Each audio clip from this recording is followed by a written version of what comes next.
ఇస్సాకును గురించి గత పాఠంలో కొన్ని సత్యాలు నేర్చుకున్నాము. గెరారు ప్రాంతంలో ఉన్నప్పుడు అక్కడి ప్రజలతో బావుల విషయమై వివాదం కలిగినప్పుడు ఇస్సాకు ఎంతో ఓర్పు సహనం కనపరిచాడు. అతడు శాంతిప్రియుడు. సమాధానపూర్వకంగా వివాదాలు పరిష్కరించటంలో ఎంతో నేర్పు కనపరిచాడు. గెరారు రాజు స్వయంగా బెయేర్షెబాకు వచ్చి ఇస్సాకుతో స్నేహ సంబంధాలు పటిష్టం చేసుకున్నాడు.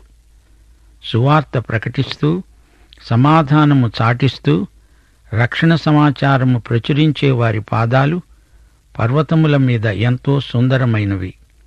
భూదిగంత నివాసులందరూ మన దేవుని రక్షణ చూస్తారు అంటూ యెషయా ప్రవక్త 52వ అధ్యాయం 7వ వచనంలో పలికాడు.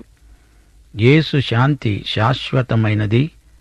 కలవరాన్ని వెరపును అధిగమించే శాంతిని యేసు మనకు అనుగ్రహించాడు. సమాధానమనే బంధము చేత ఆత్మ కలిగించే ఐక్యమును కాపాడుకొనటంలో శ్రద్ధగలిగిన వారమై ప్రేమతో ఒకరిని ఒకరము సహిస్తూ మనము పిలువబడిన పిలుపునకు తగినట్లుగా దీర్ఘశాంతముతో కూడిన సంపూర్ణ వినయముతో సాత్వికముతో నడుచుకోవాలి.